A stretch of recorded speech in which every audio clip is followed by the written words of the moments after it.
This is Lou's Golf and Fish Club. All right. Well, welcome back to part 2 of episode 2, season 2, episode 1. Season 2, episode 1, part 2. Hey, there it is. There we go. We're gonna just go over a couple little things here. Lake Mooney, that's this Sunday, so I guess we can talk about that a little bit. People that don't know Lake Mooney, it's kind of starting to get some buzz over the past couple years. It's it's in Stafford area, big, deep, clear water lake, and people catch big ones out there. Yeah. So average depth's probably about 20 feet. Yeah. Gets as deep as I think I saw 103 over by the dam. Yeah. It's trolling motor only. Yeah. So need 2 batteries, 2 trolling motors to get you anywhere. Yeah, it's windy. Yeah. Super windy. Like Sean was saying, it's like a bowl. Yeah. So it's impossible. Electric only. Impossible to get around. I feel like you're always into the wind going out and into the wind coming back in. Yeah. Every time. It's insane. But I mean, there are shallow spots there. I mean, I've seen like 5 feet out there. Yeah, but you'd be like you're saying, like you'd be right off the bank. Yeah. 20 feet. Like, how do you fish this? And the worst part is the boat ramp is the shallowest part. Yeah, which a bunch of people have said on like the Lake Mooney like Facebook stuff. They built it backwards. Like whoever put the ramp there, like did not know what they're doing. Like that would be the best part of the whole lake if it wasn't for the ramp. Yeah. Has the most like has all the hydrilla like sticking out and the lily pads and all that. Yeah. If you have anything bigger than a bass tracker, just be cautious. And that's where the creek comes in too, I think. Yeah. The little creek comes in right there. Mm-hmm. It should have been on the other side, like near the dam. On the other side of that point. Yeah. On that side. I was actually tempted to bring my waders just in case. I mean, I know we've had some rain, but no, it should be fine. It's only bad because of the grass. When the grass gets up, we'll see. That's what I've always heard. It's like from like June, July on. It's like bigger boats cannot launch. So it'll be interesting. I've never really done well there. Last year we caught a decent amount of fish. We probably caught 5 or 6, 7-ish fish, but all on drop shot. Nothing big. I was just drop shotting everywhere pretty much. And then I think Alderman won last year. Yeah. On like 4 or 5 pounder, or 3 and a 2 or something. He had like 10 pounds. Definitely has potential. So I think last year we placed 3rd. Last year? Yeah. You and Mirtha? Me and Mirtha? Yeah. I think so. I think we placed 3rd. I thought 3? Yeah. And then the year before that, I fished with Vaughn, and I think we got pretty close to last. We didn't catch anything. I think I caught one. I remember that. It was a frustrating day. I had freaking boat issues, motor issues, trolling motor issues, battery issues. I remember that. List goes on and on I think you guys said you threw your couple fish that you did catch back because they were too small. Remember? Yeah, they were pretty small. We were saying, you should have kept them. You should have weighed them because they would have counted. You know, like I think me and Brandon got 3rd place and we had like 4 pounds or something. Yeah. But yeah, Vaughn and I were coming back, and he's like, "All right, look, I know you're frustrated, but let's just stop and fish this last little like bank right here." I was like, "All right, whatever, dude." I picked up a spinnerbait, and I think I caught like just shy of a 4 pounder. Wow. He's like, "See, dude, you should have been doing this the whole day." I'm like, "I don't want to hear it, dude. I'm over it." Wind like tossed me from side to side. I'm on the back of the boat with pretty much my knees in the water, trying to fix a battery. So, yep. It should be interesting. Well, there's only 2 lakes on the schedule, which are the Rez, we're hitting twice, and Mooney twice. Yeah. There's not really any other lakes worth hitting, I think. I mean, Honey Run sucked last time. Yeah. Maybe early in the year it'd be okay, but other than that, like... It needs water. What other lakes? There's no... I mean... Lake Brittle. I mean, it's a hidden Lake gem. Brittle. Burke Lake, hidden gem. Yeah. So Crockett Park, hidden gem, I figured we gotta stay with our roots a little bit. At least it's electric only. We started as electric only, pretty much hitting those small little areas. So the Mooney's like I said, probably the most potential to catch like a 5, 6 plus pounder. Yeah. Someone break the big fish record. Hey. Where Where are they at? Where have they been? I don't remember Josh. Josh and Ashley. Yeah, I think Josh had trolling motor issues or something Yeah. last year. But I don't know if they're planning on coming out or what. I think they might have had a kid. Maybe another kid. Well, she had one, I think, Okay. and then maybe they Yeah, they just had yeah. But speaking of kids, I'm excited. My first try. This is all trial and error. Big reveal here. I'm your Yeah. partner. My wife's best friend asked if I could take her son out fishing, and I was like, I mean, I can try. I was like, I barely get to go fishing by myself, whenever I want, And she's like, oh, just whenever. So my partner is just kind of not sure what he's doing tomorrow or next week or whenever. So I was like, well, I mean, if he likes to fish, let's take him out. I need a partner for the tournament. Yeah, I need a partner for the tournament. So let's, if he likes fishing, let's see what happens. Yeah. Well, So, dude, you never know. I mean, he's Honestly. what, 12 or 13, loves to fish. She was like sending me all these like pictures, like look at all these fish she's caught. And I was like, well, there's no live bait, so I don't know what. Is that what he fishes with? I think so. I think Has he ever fished with artificial? I think he has baits. I think he's probably uncertain of how to cast them. This is a good question. You don't know how to cast them, but how to work them, how to use them. Like, what? It's a good question. What are you gonna have him throw out there at Lake Mooney? Probably drop shot. Dude, that's tough. I mean, drop shot. I mean, like I said, last year at the Occoquan Regional Park was the first fish I'd ever caught on a drop shot. I know that's the problem is that it's hard to teach somebody that. What's it called? The attention span of a 12 to 13-year-old is not. I don't think it's there with a 12 or 13-year-old. For a drop shot, and you have to be. I mean, it's easy to get hung up with a drop shot in there for sure. But I think it's probably gonna be spinner bait. I think it'd be fun for him to be just cast here, and just constantly just reeling, figuring out, like, just kind of messing around with it, like maybe jigging a little bit, kind of changing it up, like we were talking about earlier, like pausing it, just like, oh, what's my drink doing down here? Oh crap, I think I got a fish on, you know, like things like that. And it's like trying to, it's pretty much trying to teach a kid, 20 baits in 6 hours? Yeah. I'm trying to think where, like, if I brought Blake, my nephew Blake, what I would have him throw at Mooney. Like, yeah. I don't really know. And it was funny because just take this crankbait, this deep crankbait, 24-footer on this big rod, and just throw it everywhere. Just don't hit me in the head, but right. Everyone just keep cranking it. Just crank it all day long. Just cranking.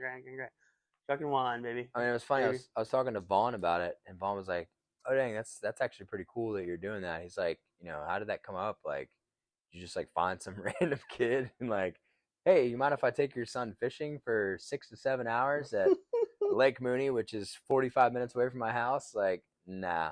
I'm like, well, family friend. She kind of asked me to take him out, and just figured, pretty solid opportunity. He's like, yeah, I mean, I've definitely thought about that, but it's kind of a weird, like, 36-year-old man, like, hey, you mind if I take your son fishing all day? Like, yes, I do mind. So yeah, it's funny. But yeah, it should be fun. Like for Blake, he's been out to Aquia with me and Occoquan Regional. Yeah. And those places are a little bit easier. Yeah. Like, here's a Cinco, here's a spinnerbait or a chatterbait, and just those are pretty easy to teach them how to learn, and they're pretty good chance to run into a fish like that on the river on Potomac. I mean, but Lake Mooney is like it's a hard place. I mean, I really hope he has good luck out there because his mom lives in Stafford. His mom lives in Stafford, so they're pretty close. He actually told me, he was like, yeah, my mom wanted me to go and fish Lake Mooney, and he's like, I'm not fishing that shithole, like, it's just like a hole in the ground. I mean, deep. That's how a lot of us. And I'm like, that's honestly how we all thought when we first fished it. We're like, how do you fish 80 feet of water for a largemouth bass? Yeah, like, I still kind of think that. Like, I still have never done well. It's just like, yeah, you catch them. The guys that catch them are using live scope. Like, Alderman. That's why I give props to Alderman, because he catches them, bro. Like, he went out there. I know he's fished it some, but like pre-fished it with live scope and went out there and was able to find a bigger fish, 4-pounder, 3-pounder. Yeah. it's hard to do, but like Bass Hunter and the people that are out there posting like the pictures and stuff, I'm pretty sure 95% of those guys that catching the big ones are using live scope, which we don't do live scopes. So that's a little different, especially there. Yeah. It's yeah. I mean, it's almost like you have to mark all your brush piles and fish every different angle of it to figure out where that fish is, because that fish could be there or he could be at the brush pile, 25 yards down, and you just kind of got to fish all the different angles. Dude. That's how Alderman would catch him. Maybe just give that kid a jig, just let him drag it on the bottom. Yeah. Off some of those Trash off some of master. those points. jig, and a chicken head. Yeah. That's what Alderman uses a lot, dude. I fished with him a couple times. Mm-hmm. It's a big football jig and a shake head with a big, straight tail worm, and just on the bottom, just on those brush piles or rock piles, and just dragging it. Yeah. And just dragging it on the bottom. He's using like half-ounce shaky heads and stuff like that. I'm pretty sure that's how he was catching them at Mooney too. Yeah, I think I got those. I want to say they're half ounce. They're either half ounce or 3/4 ounce. Might be half ounce. The slip sinkers. I got tungsten because I got them for Aguaya. Yeah. The grass was so thick. Everybody's like, yeah, you gotta go out to the hydrilla and just punch punch jigs all day. I'm like, sounds miserable, but we'll try it. I don't think so. I mean, I guess you can catch them like that, but I think there's other ways to catch them on Potomac without having to do that. But I don't know. So that's my surprise. That'll be fun. It's awesome you're doing that. I think I might throw a shaky head and jig and stuff too, because I think that's like those two baits and then a jerk bait are probably the easiest ways to fish like deep brush pile like that, deep points and brush piles and stuff like that without live scope. Is just a jig dragging on the bottom, a jerk bait. That's the depth of the jerk bait, so you have an idea of how deep it's gonna get, or a crankbait. I guess deep crankbait. Yeah. 18-footer or 20-footer, however deep you want to get. It's probably the only ways you can really fish them without live scope and have a chance. I guess a glide, but you don't want to get it hung up. Let it sink to the bottom. So we'll see. Yeah, I'm excited. I'm gonna have a variety of baits. The ant, back at it. Going into tactics and baits. Tactic and baits. What kind of baits are we throwing? So we're just saying, I'll probably definitely have a jig on, and maybe a shaky head, drop shot for sure, and a jerk bait. Probably maybe a crankbait. Maybe a chatterbait, but I don't think the grass is gonna be. Oh, maybe a chatterbait. I don't know. Yeah. It's kind of hard not to throw a chatterbait at this point somewhere. And you can use it like I might throw lipless, maybe, down over some of those brush piles or off those points and stuff. Dude, I'm gonna be throwing everything. Honestly. Probably, yeah. I feel like the last few times I've gone there, I've had about 40 baits on the deck of my boat. That's kind of why I was talking to Aunt and Mirtha about like pre-fishing. I was like, I'm kind of not worried about pre-fishing because I feel like you go out there, pre-fish, and do that, and by the time the tournament comes, like your confidence is just like on the floor, and you're like, here we go again, just yard sale on the boat, just trying every lure, like it's fucking bites, dude. At least on tournament day, you haven't been out there. It's like you have the energy to keep doing that, and like, all right, let me try this, let me try that, and still like fresh, Parts of me wants to think that when you go to pre-fish, is it better to pre-fish the place that you're going to fish the next day? Probably. But it's all mental. It's like golf. You're getting in your own head. So it's almost better to go to a place where you can catch a lot of good fish. And then when you get that bite at the place that you're not that confident at, your hands are ready. Mm-hmm. But 9 times out of 10, when you go and pre-fish a place, like, oh, I didn't do great here yesterday. So that first bite you get, you're just kind of in sleeper mode. And you're going to miss that first bite. And that first bite could have been the best fish of the whole day. Yeah.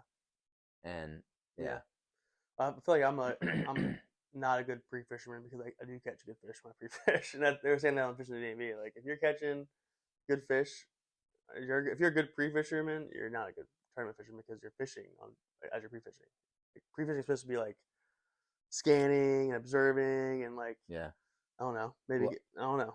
I think a lot of people were saying they actually cut the barbs off. I feel like that's what I am doing, though. I'm like, let me check this area out. And I ended up catching like a 4-pounder. I'm like, oh, fuck. I'm coming back here on Sunday. Yeah. And it never works out.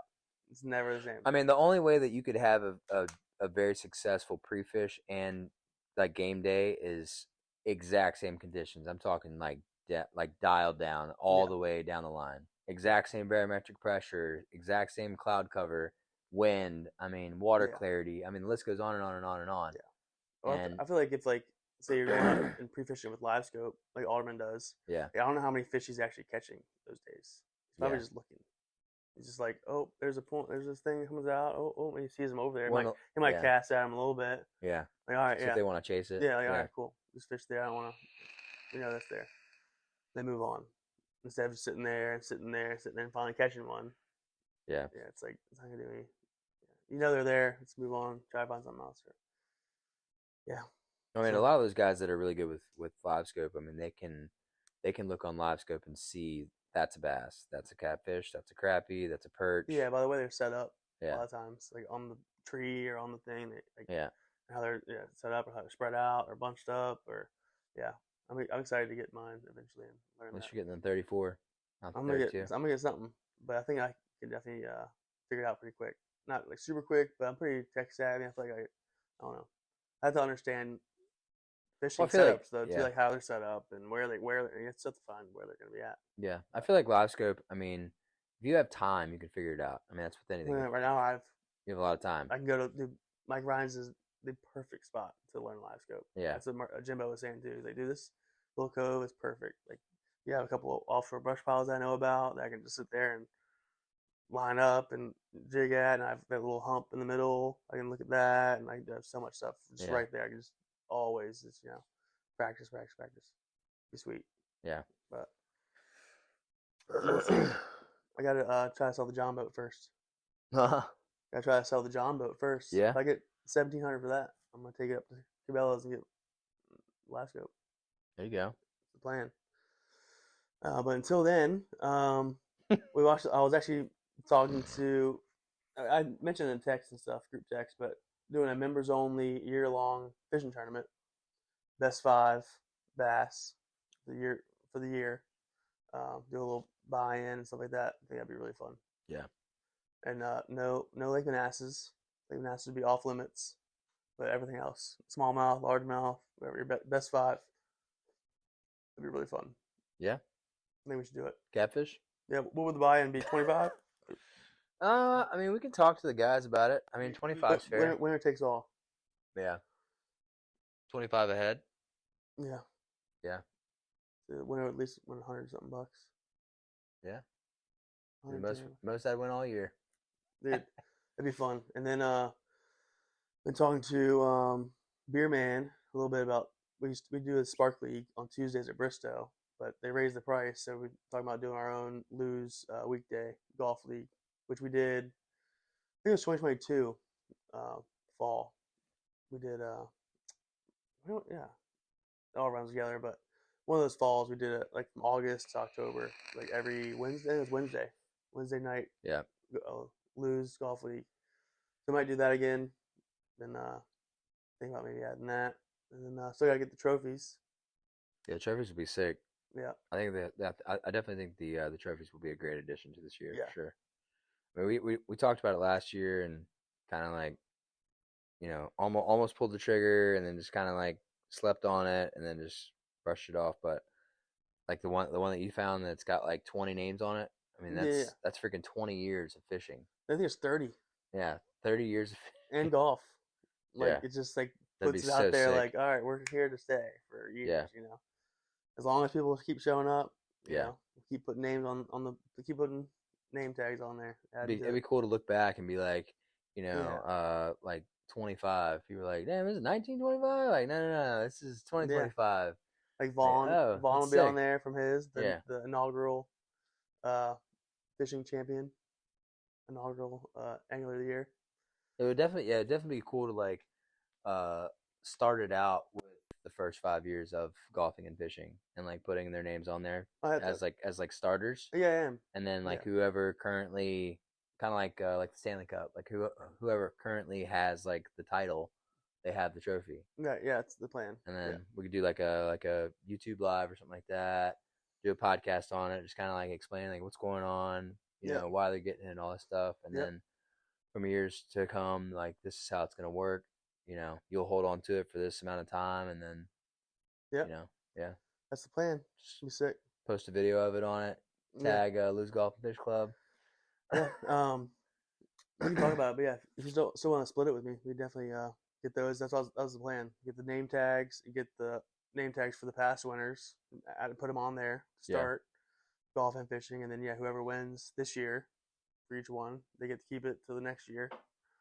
I'm curious to see how much it would cost to just get like an embroidery like thing that like puts like I don't know, like you put like the template or whatever, or like the tag in the like a frame, and it just like does it for you, like lasers it or something. Well, I mean, they're not very expensive. No, From the websites, like Quick Trophies, like $3. and that's with the embroidery. Like the little name tags, Yeah, like $3 each. That's with the engraving. Okay, yeah, that's not bad then. It's like $3 or $4 each. Yeah. So the trophy's like $150 something, and you have to get the 2021, 2022, all those. Yeah. So For like $200-300, something like that, all together. for both to be like close to $3. Yeah. Yeah. Not bad.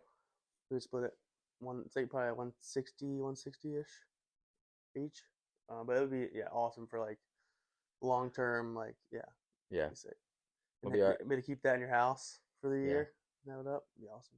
Be our appreciation for teaching us how to fish and golf. Mm-hmm. Dude, when you have that big trophy like that, like you almost don't even need prizes. Yeah. You know what I'm saying? Like that's pretty sick. Oh yeah. Yeah.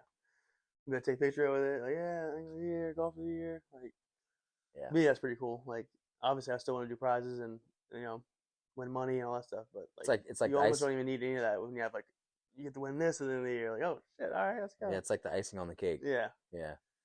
Perfect. For real. So very cool. Well, I'm excited for the 5th anniversary season. Yeah. Pretty cool. Been doing it for 5 years. So, yeah. He's worked his tail off. Worked my tail off, but also with the help of you guys too, man. Yeah. I can't do it by myself. I can do some and but I definitely need people to show up and definitely need people to bounce ideas off of and give feedback and say this sucks or this is good or whatever. So it's all just been pretty cool. You know me. I don't beat around the bush. I know. I'll tell you how it is. Well, I don't either. So you don't like it, so sorry. I don't either. I'm like, well, I don't like that idea. So there's one owner on the LLC. Yeah. As of now, but now I appreciate the feedback and all that stuff. So I was actually looking at with the Guggen squad there with Lojo. Mm-hmm. That I guess John B did something about it where it was like the 4 of us started Guggen, and for Lojo to come in and be like I want more and I want a piece of it, all that stuff. It's like dude, we're the original 4. Yeah, I watched some of that video actually, and it's like we want to help you make more, but ideally like we're the ones that put in all the hard work. Yeah. We're the ones that stuck it out when we weren't making anything. Yeah, Lojo wanted equity. Yeah. He wanted like a percentage of Guggen. It's like, I don't know about that, buddy. Yeah. We'll pay you and all that stuff, but that's our thing. Yeah, sorry. I mean, he's like, some of our cameramen were making like really nothing, but they just wanted to see us succeed, and they knew that this was actually something that was, that could be big one day. Yeah. And those are the kind of people that you want, like, on your back, on your side, helping you out. For sure. They aren't always asking about money and what's the budget, all that stuff. That dude, Kid Super, the designer, fashion designer and stuff, he talks about that. He does these like Harvard like online like courses talking about like building a brand and stuff. He's like, the first time if anyone mentions budget to me, I immediately like done. Like, yeah, I'm good. It's like if that's your first like question or first thing, it's like nah, this ain't gonna work because what we're doing is like it might need you to do some stuff for free, or it might be super expensive, or it's kind of just like let's just make stuff, and see where it's at, and then you talk about that later, or I mean, John B was saying like when he'd go to Guggen Week, he wasn't even really making any money. He's just going just to help other people out. Yeah. So it's like when you take someone like Lojo, like he should have taken everything that he learned from those guys and just taken it with like a grain of salt. Like these guys gave me everything, helps me be more confident with my videos, bigger platform, right? Like made him to something that he wasn't before, right? And it was like an easy stepping stone for them. Yeah. But now it's So. now he can make his own Yeah. brand or whatever if he wants. Yeah. His own LLC. But yeah, I've thought about that too. With the what's the budget? Like the first question's like, I don't know, next, man. We haven't next. we haven't made anything yet. Like, I don't know. You got any ideas? Any Sky's the limit. Depends yeah, on how could be motivated you free, are. could be $1 million. Yeah. I don't know what. Yeah, let's start making some stuff. Yeah. But yeah. So I've been trying to work on hats and shirts and stuff too, especially hats, like the ones I sent, like the chocolate brown one you have. Yeah. I've been yeah, I was looking up stuff today, trying to put an order together. This is hard because I don't order enough to make it super cheap. So like the Richardson hats like that, like $7, $8, $9 a piece, and you only get like, I get like 6 of this color, 6 of that color, and it just adds up quick. It's like, ugh. And still gotta get the embroidery on it, and it's like ends up being like $15, $20. Richardson. Yeah. TB Nation. Yeah. Ends up being like $15, $20 each hat, and then I sell some for 25, 30, and then eventually like give them away at 20. So yeah, I'm trying to figure out the colors too. I gotta separate what I like versus what people want too. So I can send you some of the colors and stuff too. I think I've probably sent them before, but I want to make some like white hats for like summer, like golf, like with navy blue like rope across the front, and then maybe a navy blue with white rope across the front, and then like the chocolate brown color yours. You got like, that's a 5-panel though. There's no seam in the middle. And then I think a green one. I'll send them to you, but yeah, I'm excited to get everything going this year, man. Yeah, need some new hats, and I didn't really get much last year just because everything's so expensive. It's like everything's gone up, dude. Yeah, it's insane. And I got more bills too. I got my school bills back and everything because for a few years it was on hold because of the pandemic and stuff. Yeah. So pretty much the whole time didn't lose. I didn't have to pay any school bills or anything. Yeah. So I had an extra $800 a month. I was like, oh, let's buy some hats. Now it's like I kind of got like, okay, I gotta make sure I do it the right time. And I have a Lose credit card now and stuff too. I haven't used it yet. So I make sure to use it the right time and not get myself in a bind and all that stuff too. So expensive. I know. I want to put the trophies on it, or hats, but it's like, you start adding stuff on there. All of a sudden, Lose credit card bills like. It's like you owe $10,000 this month. Like, oh, great! Here we go. Yeah. Yeah. So, all right. Well, is that I guess that wraps it up for season 2, episode 1. Yep. We'll be back, I guess, with some results of at least the first tournament, maybe the second tournament too. I don't know.